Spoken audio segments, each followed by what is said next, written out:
There's a detail buried in the public FAA records for Dennis Dutton that may explain more about the Greg Biffle crash than any piece of wreckage or any data point from the flight track. Four simple words on his pilot certificate: CE 500 SIC required.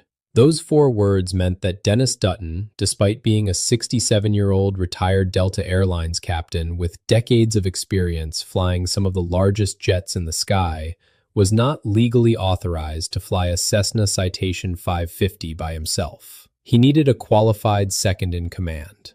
And here's where this story gets complicated, tragic, and raises questions that go far beyond this one accident. Because when you look at who was on board that citation on December 18th, when you examine their qualifications, their ratings, and what the regulations actually require, you start to realize that this flight may have been operating in a gray area that's far more common in private aviation than anyone wants to admit.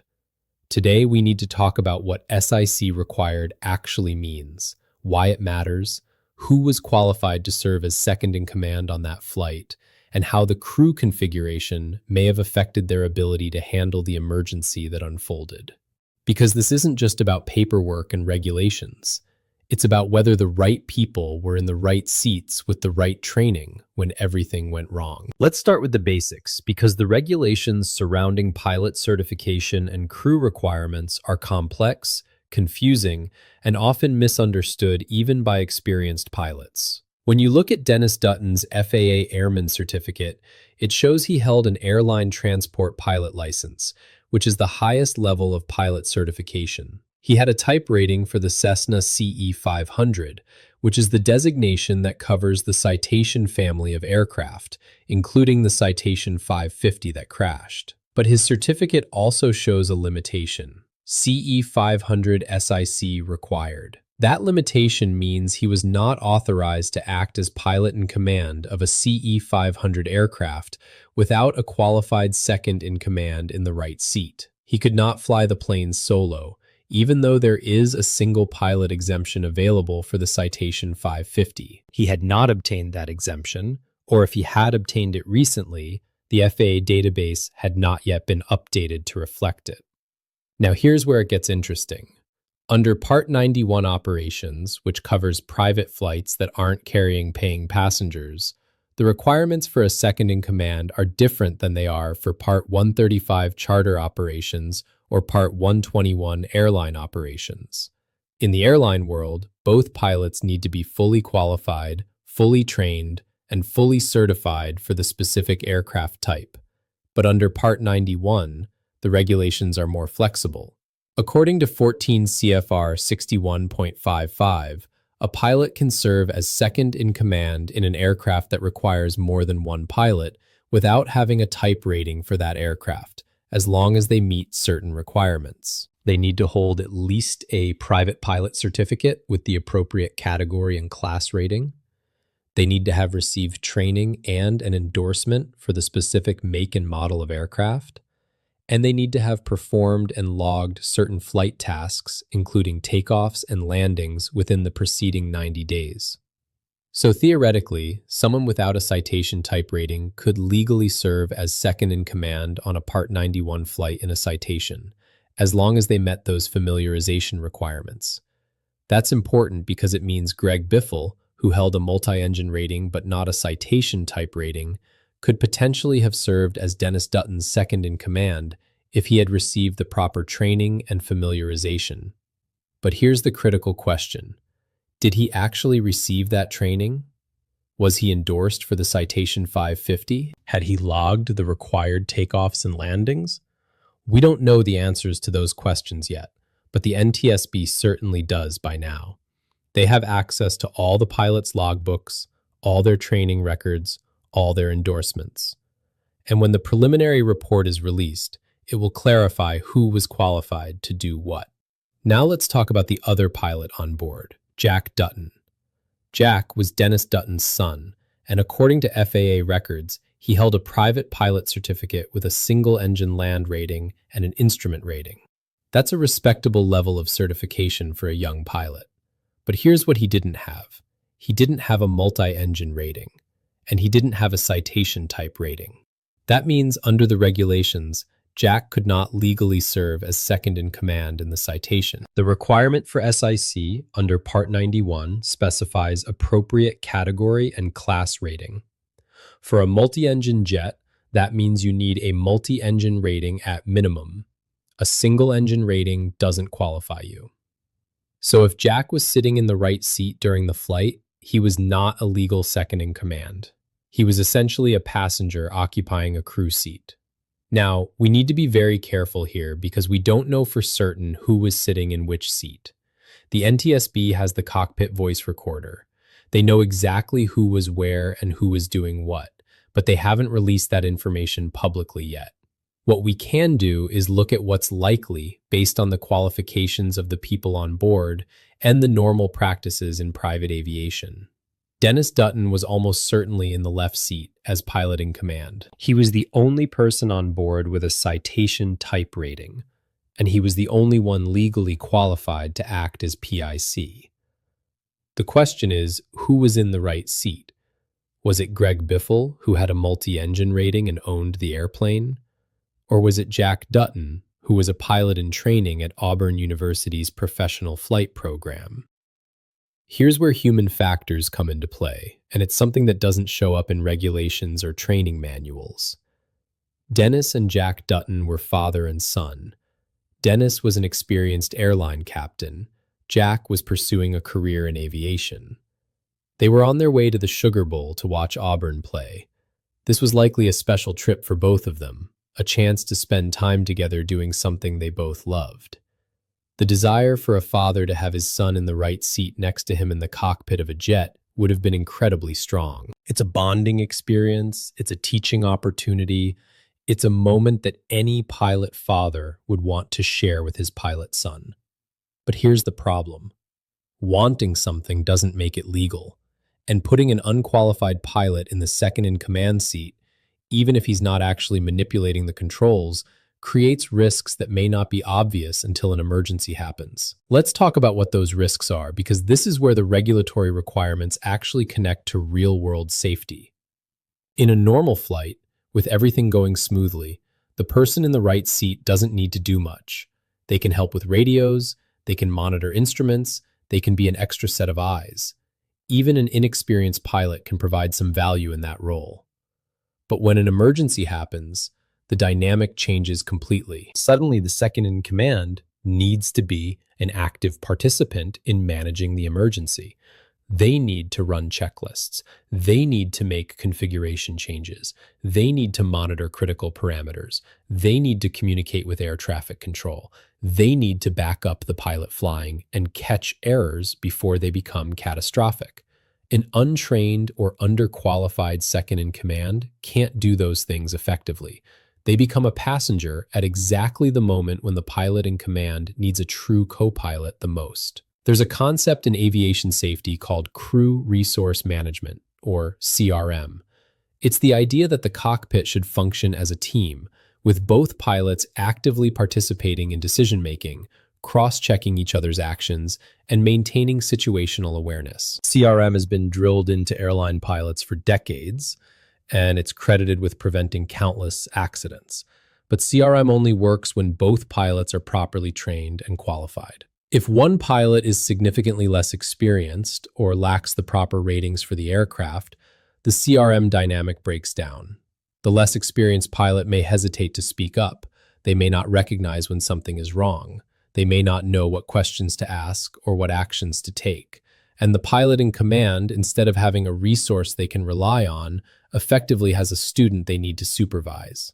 That adds workload at exactly the time when workload is already maxed out. Now, let's apply this to the Biffle crash.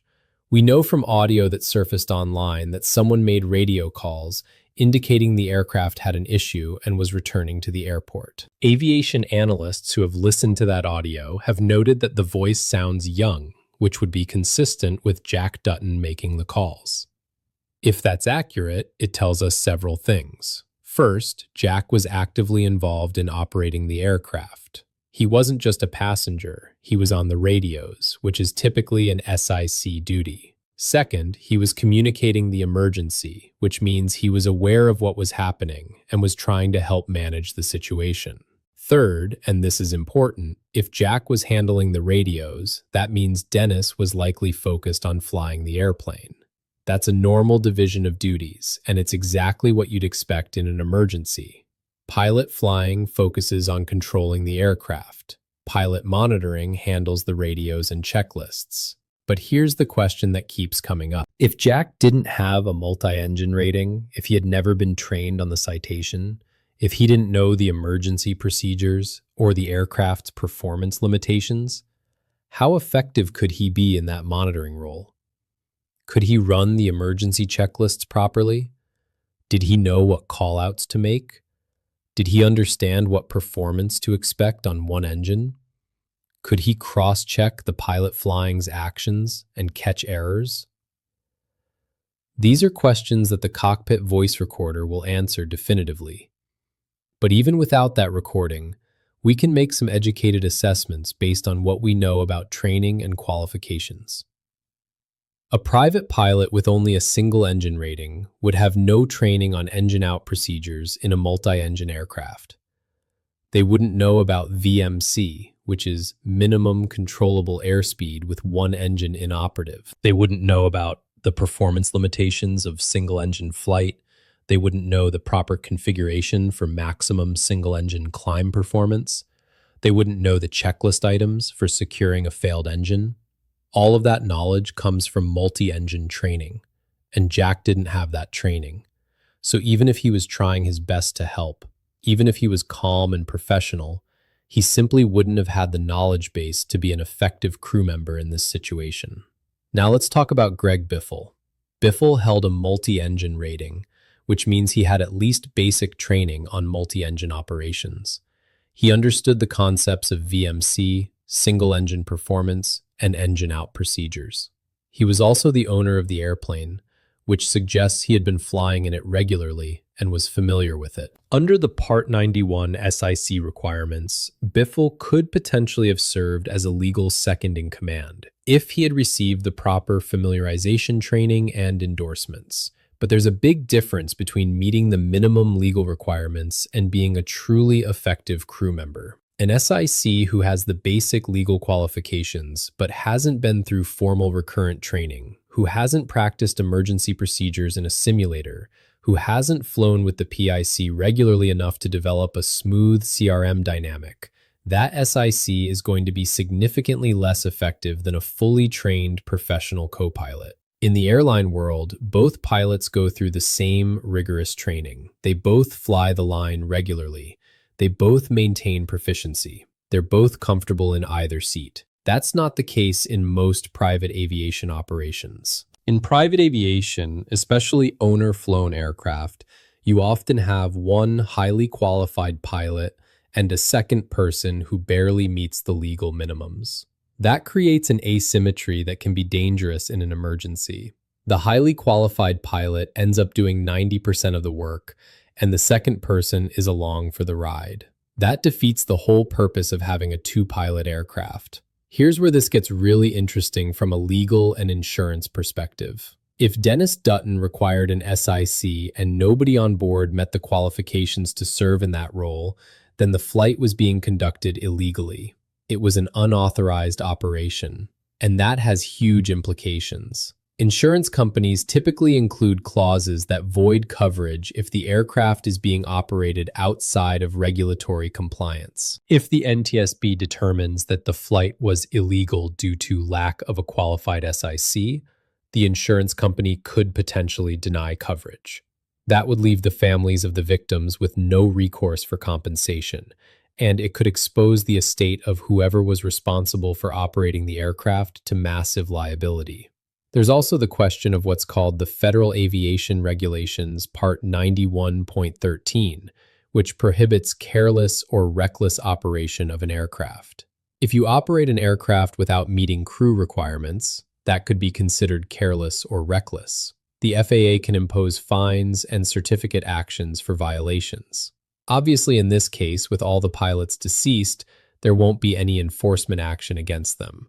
but the findings could still have implications for how similar operations are conducted in the future. If the NTSB determines that lack of a qualified SIC was a contributing factor to the accident, they could issue safety recommendations calling for stricter enforcement of crew requirements or changes to the regulations themselves. Now let's talk about the single pilot exemption, because this is a critical piece of the puzzle. The Citation 550 is certified to be flown by a single pilot if that pilot holds the appropriate exemption. The exemption requires additional training, additional flight hours in type, and a check ride demonstrating proficiency in single pilot operations. If Dennis Dutton had held that exemption, the whole SIC required issue would be moot. He could have legally flown the airplane by himself, and whoever was in the right seat would have been irrelevant from a regulatory standpoint. But public FAA records indicate he didn't have that exemption. His certificate showed the SIC required limitation. Now, there's a caveat here. FAA records can take time to update. If Dennis had recently completed the training and check ride for the single pilot exemption, it's possible the database hadn't been updated yet. It's also possible he was in the process of obtaining the exemption but hadn't completed it yet. The NTSB will have access to all the training records and will be able to determine definitively whether he held the exemption at the time of the accident. But based on what's publicly available, it appears he did not. Here's why that matters so much. If Dennis didn't have the single pilot exemption, and if nobody on board was a qualified SIC, then the flight should never have taken off in the first place. It was an illegal operation from the moment the engine started. And here's the tragic part. That illegality didn't cause the accident directly. The airplane didn't crash because of a piece of paper. It crashed because of whatever mechanical or operational issue occurred after takeoff. But the crew configuration, the fact that Dennis may not have had a properly qualified co-pilot helping him manage the emergency, that could have been a contributing factor in how the situation unfolded. Think about it this way. If Dennis had a fully qualified, fully trained co-pilot in the right seat, someone with a citation type rating and current experience in the aircraft, would the outcome have been different? Maybe. Maybe that co-pilot would have caught an error. Maybe they would have suggested a different course of action. Maybe they would have taken over flying the aircraft at a critical moment, allowing Dennis to focus on troubleshooting. Or maybe it wouldn't have made any difference at all. Maybe the situation was unrecoverable, regardless of who was in the cockpit. We can't know for certain. But what we do know is that having a properly qualified crew gives you the best possible chance of successfully managing an emergency. And if that crew wasn't properly qualified, it reduced the margin for error in a situation where there was no margin to spare. Let's talk about how common this situation is in private aviation, because I think it's more widespread than most people realize. Part 91 operations cover everything from individual owners flying their own planes to corporations operating sophisticated business jets. The regulations are intentionally flexible to accommodate the wide variety of operations, but that flexibility creates opportunities for people to cut corners, sometimes without even realizing they're doing it. An owner might assume that his buddy who has a multi-engine rating can sit in the right seat and that's good enough. They might not realize there are specific training and endorsement requirements, or they might know the requirements but convince themselves that it's just a formality, that they're safe enough with the qualifications they have. The problem is that the regulations exist for a reason. They're written in blood, as the saying goes. Every requirement in the FAR aim is there because of accidents that happened when people didn't follow the rules. The SIC requirements aren't bureaucratic red tape. They're safety measures designed to ensure that when an emergency happens, the crew has the training and qualifications to handle it. When people shortcut those requirements, they're gambling that nothing will go wrong. And most of the time, they win that bet. Most flights go off without a hitch. But every once in a while, something does go wrong. And when it does, the lack of proper crew qualifications can turn a manageable emergency into a fatal accident. Here's another angle that's worth exploring: the the social pressure and personal dynamics that can lead to improper crew configuration. Imagine you're Dennis Dutton. You're a retired airline captain. You've got thousands of hours in your logbook. You've flown 737s across the Atlantic. You're highly respected in the aviation community. Your son is pursuing a career as a pilot. He's building his hours, working on his ratings. He's eager to learn. You're planning a trip to the Sugar Bowl, and you have access to a nice citation jet. Your son asks if he can sit in the right seat. He wants to see how a jet operates. He wants to learn from his dad. How do you say no to that? The natural inclination is to say yes, to bring him along, to give him that experience. And you rationalize it. You tell yourself, he's not going to be touching the controls. He's just observing. What harm could it do? But here's the problem. Once you put him in that seat, once you give him duties like handling the radios, once you start to rely on him as a crew member, you've created a situation where you may not have the help you need in an emergency. And you've also created a situation where he may feel pressure to perform beyond his capabilities. If something goes wrong, he's going to try to help. He's going to try to be useful. But if he doesn't have the training, if he doesn't know the procedures, he may make the situation worse instead of better. Not because he's incompetent or reckless, but simply because he doesn't have the knowledge and experience to know what to do. There's also the possibility that Greg Biffle was the one who should have been in the right seat, and that having Jack there instead was a deviation from the normal crew configuration. If Biffle had been receiving familiarization training, if he had been building towards serving as a qualified SIC, then he would have been the appropriate person to be in that seat. Having Jack there instead would have displaced him. Again, we don't know the actual seating configuration yet, and we're speculating, but it's worth considering because it illustrates how personal relationships and social dynamics can influence operational decisions in ways that compromise safety. Now let's talk about what the NTSB is going to look at when they evaluate the crew qualifications. They're going to pull every logbook, every training record, every endorsement for all three pilots. They're going to verify whether Dennis held the single pilot exemption. They're going to verify whether anyone on board met the requirements to serve as SIC.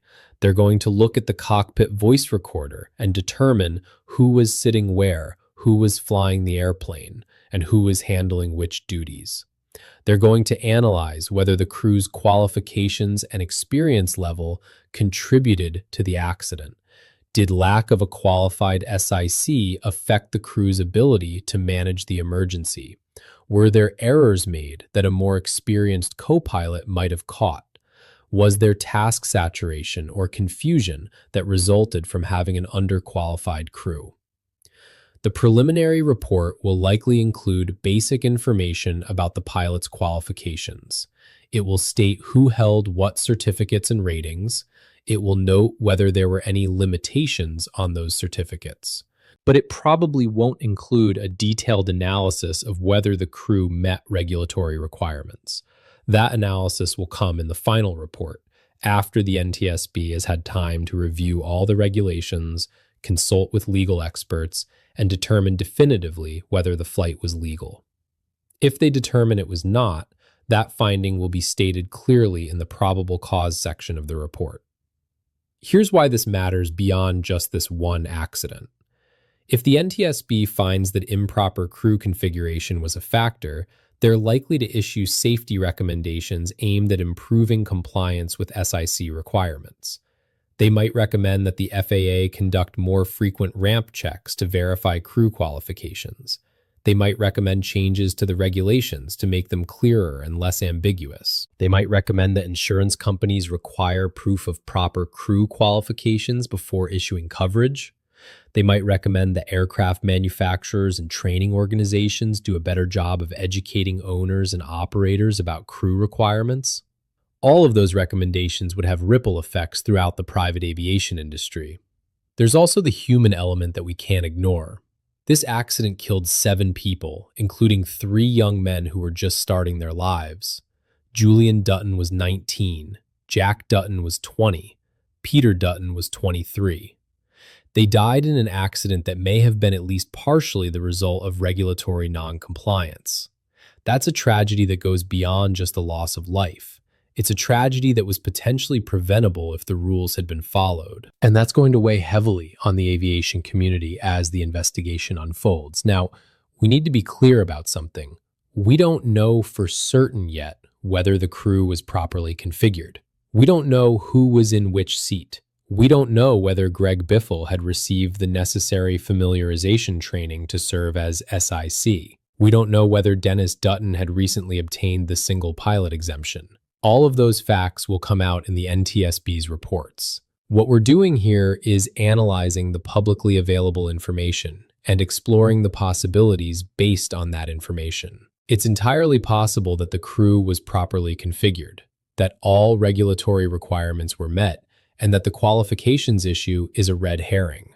But based on what we know right now, there are serious questions about whether this flight had a legal crew. Let's also talk about the training gap that exists in private aviation. Airline pilots go through rigorous recurrent training every 6 to 12 months. They practice emergency procedures in full motion simulators. They're tested on their knowledge and their skills. They're observed by check airmen who evaluate their CRM and decision-making. That level of ongoing training creates a very high standard of proficiency. But in private aviation, especially Part 91 operations, recurrent training is often minimal or non-existent. Pilots might do the bare minimum to maintain currency: 3 takeoffs and landings every 90 days, a flight review every 2 years. That's it. They're not practicing engine failures. They're not practicing emergency descents. They're not practicing single-engine instrument approaches. So when an actual emergency happens, they may not be as prepared as they think they are. The Citation 550 is a sophisticated aircraft. It's not particularly difficult to fly under normal conditions, but it has limited performance margins, especially on one engine. A pilot who hasn't practiced single-engine operations recently, who hasn't internalized the performance limitations, who hasn't trained on the emergency procedures, that pilot is going to be at a significant disadvantage when an engine fails. Add in marginal weather, low altitude, and an underqualified co-pilot, and you have a recipe for disaster. The accident may not have been caused by lack of training, but lack of training could have reduced the crew's ability to recover from whatever did go wrong. Here's the bottom line. The regulations exist to create safety margin. When you meet the regulations, you're not just checking a box. You're ensuring that you have the training, the experience, and the support you need to handle emergencies. When you cut corners, when you operate with an underqualified crew, when you convince yourself that the rules don't really matter, you're eroding those safety margins. And in aviation, margins matter. They're the difference between a scary flight that you walk away from and a fatal accident. The CE 500 SIC required notation on Dennis Dutton's certificate wasn't a suggestion. It was a legal requirement. Whether that requirement was met, whether it mattered in the outcome of this accident, those are questions the NTSB will answer definitively. But what's already clear is that the crew configuration on this flight is going to be a central focus of the investigation. And whatever the NTSB finds, it's going to spark a larger conversation about Part 91 operations, crew requirements, and how the private aviation industry can do a better job of ensuring compliance with safety regulations. When the preliminary report comes out, pay attention to the section on pilot qualifications. Look for what certificates and ratings each pilot held. Look for any limitations or restrictions. Look for whether the report mentions the single pilot exemption or SIC requirements. Those details will tell us a lot about whether this flight was legal and whether the crew was properly configured.